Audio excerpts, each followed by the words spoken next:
Everyday blessings, berkat setiap hari. Hungry and thirsty, lapar dan haus. Matius 5 ayat 6. Berbahagialah orang yang lapar dan haus akan kebenaran, karena mereka akan dipuaskan. Matius 5 ayat 6 ini termasuk salah satu ayat yang terpenting dalam khotbah Tuhan Yesus di bukit.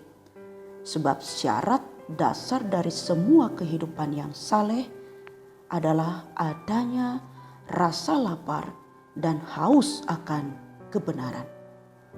Ini juga dialami oleh Musa di dalam Keluaran 33 ayat 13, ayat 18, dan Rasul Paulus dalam surat Filipi 3 ayat 10. Kondisi rohani orang Kristen seumur hidup mereka tergantung kepada rasa lapar dan haus akan kebenaran, yaitu lapar dan haus akan kehadiran Allah.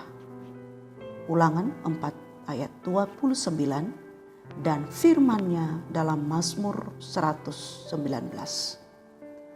Tetapi seringkali rasa lapar dan haus akan kebenaran ini dilenyapkan oleh kekhawatiran duniawi, tipu daya kekayaan, keinginan akan berbagai hal, dan juga kenikmatan hidup.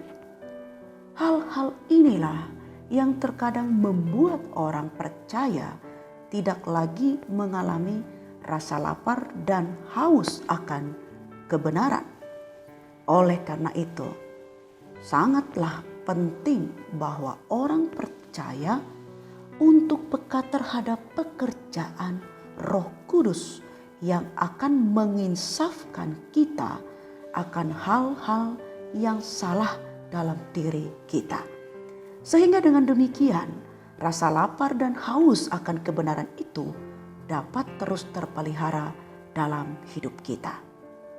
Sebenarnya, ketika rasa lapar dan haus akan kebenaran sudah tidak ada lagi dalam diri orang percaya, maka kita sedang mengalami kematian rohani.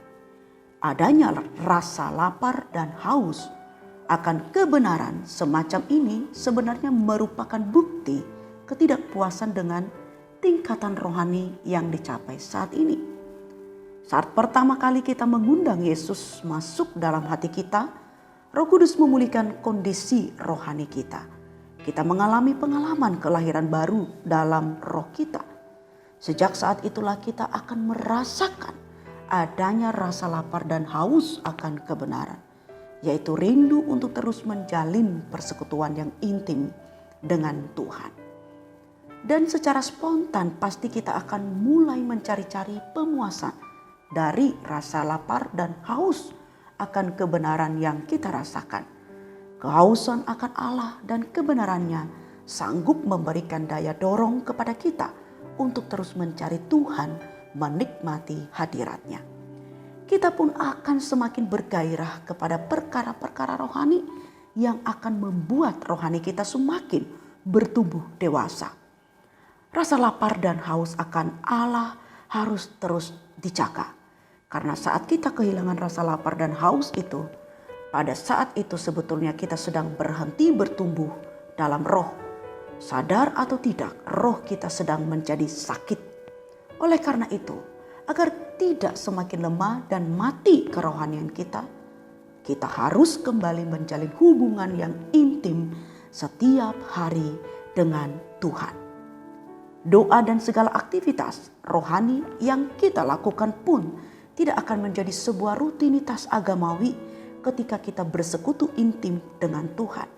Roh Kudus akan menolong kita menyelaraskan hidup kita dengan kebenaran firman Tuhan. Roh-Nya akan menolong kita memiliki gaya hidup dengan standar yang semakin tinggi, yaitu sesuai dengan standar Alkitab. Dengan demikian ada buah-buah rohani yang kita hasilkan dari hidup kita yang mempermuliakan nama Tuhan kita.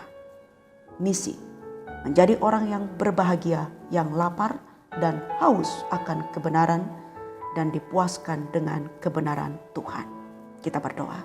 Ya Tuhan, terima kasih karena menjadikan kami berbahagia karena kami memiliki hati yang lapar dan haus akan kebenaran. Dalam nama Tuhan Yesus. Amin.